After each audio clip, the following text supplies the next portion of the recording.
Hi! Thank you for watching this video. It will be about the 6 things I really wish that I knew when I first started my yoga practice, my yoga journey. This video is for anyone who's really wanting to start off but has maybe some misconceptions or preconceived notions that even I've shared that might be holding them back a little bit. Even people who are really already involved in their practice could benefit from some of these reminders, because I think that it's easy for us to be hard on ourselves, and so maybe some of these tips and tricks will make you feel a little bit better about your practice and what that looks like. A little bit about me. I started my yoga practice about 3 years ago. I began by going to a studio where I did a lot of power vinyasa, heated power vinyasa, and I really fell in love immediately. There were some things that I wish I did differently in the beginning, and that's why I'm sharing this video to hopefully help other people and maybe help you find the way that works the best for you in practicing yoga. My mission is really to make yoga as accessible as possible. I've been very privileged to learn as much as I have from really incredible people who have taught me essentially everything I know about yoga, and I really want to spread that wealth of knowledge because I think that we could all benefit from yoga, especially in times like right now when things can be really stressful. So I am a 200-hour certified yoga teacher, and throughout that journey I felt like I learned a lot more about myself, about yoga, and that's what has helped me come up with these 6 things that I wish I knew when I first started, because these are things that will be really, I think, beneficial to us all. Okay. So number 1. You do not have to get a membership to a really expensive yoga studio to begin. Actually, a lot of beginners will start on YouTube or on Instagram. There's some really wonderful teachers who do share their passions at no cost, and I think that's really great to kind of dip your toes and figure out what works the best for you. When I first started yoga, I did start in a studio, and I kind of never really was too into the YouTube videos. I was like, real yoga happens in a studio, but that's not true. Real yoga can happen anywhere. It can happen in a studio, it can happen in your home, it can happen on an airplane. Like, yoga is what you make of it and what you want it to be. And so I think that this was a misconception that I personally held. While I do find that practicing in a studio is really enjoyable for certain aspects of yoga, it's not necessary. And right now, as we're all practicing social distancing, most yoga studios are closed, so our only option is really to practice at home. And so this is a really great opportunity to really dive in and figure out what you like, what works for you, explore different teachers on YouTube, find what works for you and what style you're interested in, because that will help you grow your practice and really discover what works the best for you. Number 2. You do not need an expensive mat or props or this like really nice aesthetic area in your home to start practicing yoga. If you're anything like me, you might get a $15 mat from Target and really start from there. Even now, honestly, if you just have like carpet or even a towel, lay it down and work out there. Right now I found myself kind of too lazy to roll on my mat, so I'll just kind of practice in the carpet in my bedroom, and it works. Do what works for you. I will say though that if you are interested in doing something that's more like Bikram style or uses heated areas, you may want to look into some mats that are specifically created for hot yoga practices, specifically for when you get really sweaty. But if that's not your jam, like, you don't need it. You know, do what's best for you. If you want an expensive mat, fine, get one, but it's certainly not necessary. It can be very accessible without those things. And even in my home, I don't have any blocks. I personally right now use things like water bottles or throw pillows are really great. I have 3 or 4 that are the same size, and I use them like blocks, but they're actually a little bit more comfortable. So I kind of might even stick to that. But it's certainly not necessary. Find what you can in your home. Do what feels good for you. I mean, if you want to buy nice things or set up a really great area that's relaxing, do it. But is it necessary? No, certainly not. So number 3, thank you, Riley, for submitting this question. The number 3 is about consistency and how to stay consistent with your practice. In the beginning, when I started in a studio and I was so into it and so in love, and I was going to power vinyasa classes, 5 or 6 days a week. And I kept doing that until I felt like really burnt out. Like my body was sore, I was mentally fatigued. I was in college, so I was still having, classes and work, and it was just a lot. And because I burnt myself out, I didn't practice for 4 or 5 weeks after that. And it took me really reflecting on my own patterns. I tend to be an all or nothing person, and this was a really great example of that. So once I was able to really reflect on that, I realized that, yeah, you can practice yoga 5 or 6 days a week, but it doesn't have to look the same every day. It doesn't have to be a 60-minute or 75-minute power vinyasa session. It can be 5 minutes before you go to bed where you just lay in Shavasana and just relax and let your day go. It can be a 20-minute yin session. It can be what you need. And I think that once I accepted that, it was a lot easier to be more consistent in my practice. When I'm sore, I'm gonna do a yin session. When I'm really exhausted or strapped on time, I'll do a 15-minute practice. I'll do express yoga. I will do what works best for me. And I think that accepting that and coming to that realization really helped me with my consistency, because now I look forward to it. I'm doing what my body needs. I'm practicing self-compassion.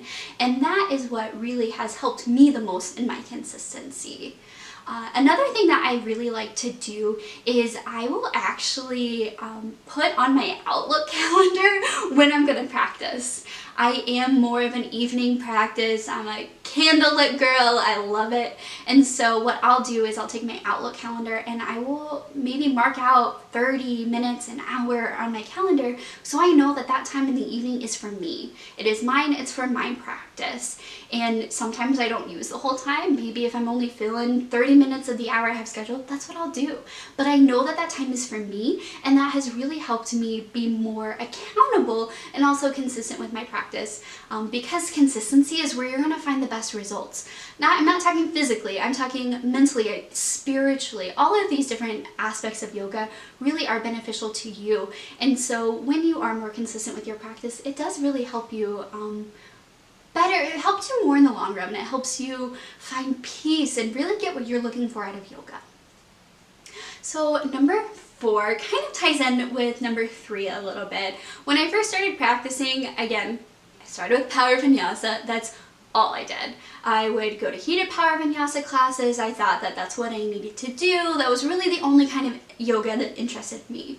But when I went through teacher training and I really started exploring the different kinds of yoga, I had friends who were really into Bikram, or I had friends who were really into Yin and restorative yoga. I started looking more into them and I realized, wow, these can benefit me in so many different ways. There are many different types of practices, many different schools of yoga, and I think taking the time to really explore those could benefit you in the long run, because you're taking different pieces and finding what you need in different moments. I do not always need a powered class. Sometimes I need that restorative, sometimes I need that yin. And so really accepting that there are many different types of yoga and opening my mind to my willingness to try it, that's something that has really helped me a lot. Again, both with consistency, but also like really diving into my practice and learning about yoga and what it is and what it can do for me, both spiritually and mentally. So number 5, thank you, Emma, for submitting this. This is something that I am so passionate about and can get really fired up in quite no time about. There's this idea, this misconception that you need to be skinny, you need to be strong, you need to be flexible to practice yoga. And let me tell you, that is not true. That is not true at all. I think that this idea, I mean, it comes from our media, right? It comes from advertisements we see. We see girls in these yoga ads or like athletic wear ads doing yoga who are really strong and fit and just look a certain way. You don't need to look a certain way to practice yoga. If you have a body, great, you can practice yoga. No matter your age, no matter your gender, no matter how flexible you are, no matter your size, no matter anything, anyone can practice yoga.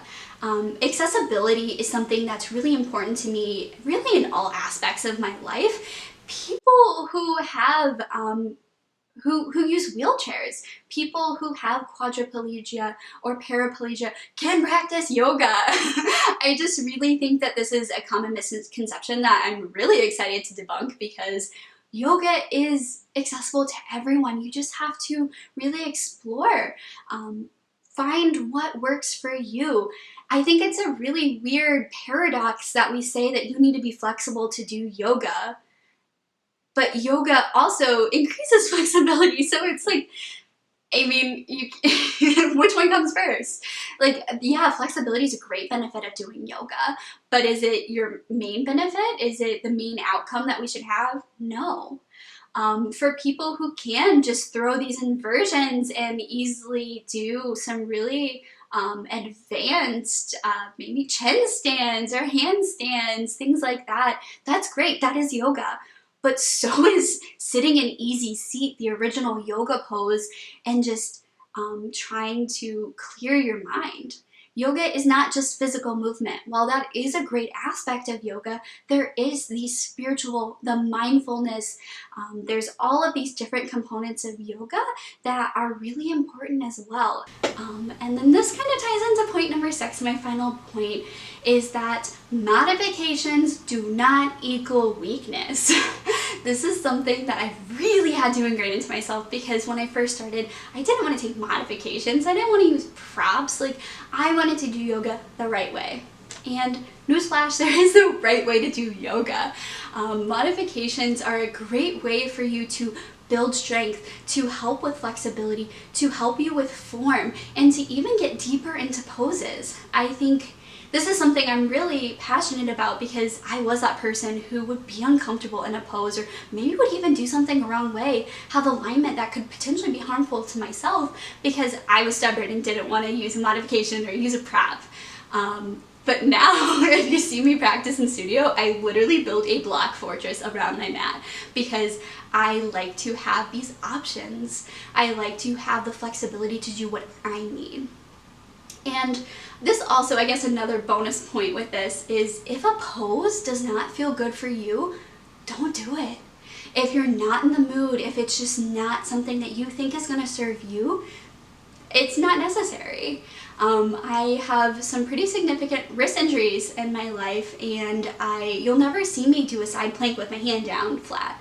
You will always see me use my fist, and that's because that's what feels best for me. That's how I can do it. There's nothing wrong with that. I'm not weak because I'm using a modification. I'm doing what I need. I'm listening to my body. I'm practicing self-compassion. And that is something that yoga is all about. Do what's for you. Like, who cares? I personally struggle with heart openers. There's something that make me feel nauseous. Sometimes I'll even feel a flood of emotions. I'm already somebody whose heart is quite open most of the time, so I don't necessarily get the same benefits from them. So if a teacher cues, say, camel pose, I'm certainly probably not going to do it. And that's okay. That's the wonderful and beautiful thing about yoga, is what you need. It's all about yourself. It's your time where you get to be really focusing on what's the best for you. Again, there's no right way to do yoga. I will like to say, though, that there are certain times where teachers will give cues or modifications for your personal safety. You do not want to harm yourself, and teachers are trained in anatomy. We have pretty extensive classes just about the best way to help people and how to spot when somebody could potentially hurt themselves. So in those cases, it is important to really listen to what the teacher says. But one of my favorite things that I've heard in yoga classes are when teachers say, you know, I'm here to guide you, I'm here to give you suggestions, but what you do is for you, and that decision is personal. So I think that that's something that's also really great about yoga. It's non-judgmental. No one cares. Do what's right for you. And once you start to do that, and once you start to kind of liberate yourself from these expectations, these, I don't know, judgments for yourself, then your practice really can become your own, and it's enjoyable, and you can get so much more out of it. Okay, well, those are my 6 things that I wish I knew when I started yoga. Thank you so much for watching this video. I'm really excited to kind of think of more ideas and things that could help the community and help people right now starting their journey. But if you have any things that maybe you wish you wanted to know when you started yoga, or that you're still really concerned about or confused about, please leave me a comment, or if you have any other suggestions for things that you might find helpful or things you want to know about yoga. Again, I can only give you my own opinion and share with you my experience, but I find that through building community, we really can become stronger and better versions of ourselves. So thank you, practice kindness, and stay safe.